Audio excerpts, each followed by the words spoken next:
Well, Lizzie, as a pastor, I think that philanthropy is at the heart of Jesus Christ and giving in Christianity. Our whole ministry is based on giving. Number one, God gave His Son. I think the Bible is replete with passages that speak to giving, to blessing those on the margins. So our church has kind of used that as our theme since the year 2000. What can we do to lift the city, to give to those that are hurting? It was Howard Thurman who said, "Ask not what the world needs, but rather ask yourself what makes you come alive." What the world needs is people who have come alive. And unequivocally, giving makes our church come alive. We do outreach events, blessing people with homes, seeing them look on their children's faces, blessing those that just have great needs. It just makes us feel great. We sit in staff meeting, we're all bubbly and giggly. It's like we receive money when we give it away. Well, I think in our community, in the African American community too, when we think about the word philanthropy, we did not historically use the word philanthropy in our communities. I referenced last night, the tray went by in church and it was the benevolent offering, and we knew that money was used to be a blessing to those in our church or in our fellowship who were less fortunate. So even at that time, years and years ago, we didn't use that word philanthropy, but that's what we were doing. We were being philanthropic with our giving. Well, I think the most wonderful thing about philanthropy is there's no one definition. Philanthropy can be what any person wants it to be. And at the Cleveland Foundation, I always remember that as a kid, my dad used to always say that if you give charity and the person knows you're giving charity to them, it's not charity. That helping people in a way that they feel like you're doing it for yourself as much as for them.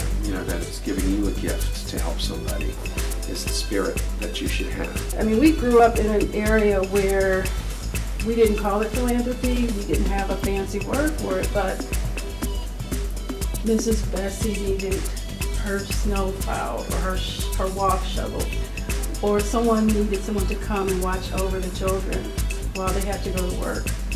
Someone needed the gap to be filled until they could pay their bills. That's philanthropy. That's giving back, and that's helping. And I think that for us, I'm excited with the opportunity to help African Americans to see that you are included in this, that you have been doing this, that you are a philanthropist. I think that in so many cases they feel like, oh, that's not me, I'm not Oprah, I'm not LeBron. But you truly do have a rich history of taking care of those less fortunate. You talk about these athletes and entertainers, I'm neither. But my 5 cents goes a long way compared to their 50 million, because I think it's the concern that makes the difference, not the amount. It's the concern that you have, the benefit that you get from all of this, and whatever portion it is in proportion is what you have to offer, which is grateful and beneficial. And that's what I think about it. The theme for this year's summit is Inspiring 100 Acts of African American Philanthropy. And that came about in a workshop that we had back in May of 2013. And when it was thrown out there, the entire committee got excited about this idea.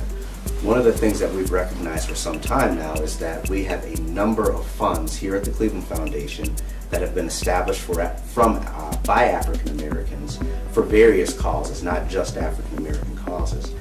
And we want to be able to promote that within the community to help people understand the valuable resource that we have in the Cleveland Foundation and how it can assist people in their philanthropic goals, but also just to simply celebrate African American philanthropy. It's important for everyone to tune in, join us on the website at www.clevelandfoundation.org/AAPC. Please also check us out on Twitter. You can use the hashtag #GivingHasNoColor to see all the activities that we'll have over the next several months. Mark your calendars, please, for April 26, 2014. This is our third biennial African American Philanthropy Summit, and we are tremendously excited about what we're doing this year. Our initial speaker in the morning is Dr. R.A. Vernon, my pastor, And then our featured keynote speaker over the luncheon hour is Dr. Henry Louis Gates. Many of us know him as Skip Gates. And so we are inviting the community as a whole to come out. So there really will be something for everyone on that day. And we're excited about what's coming forth.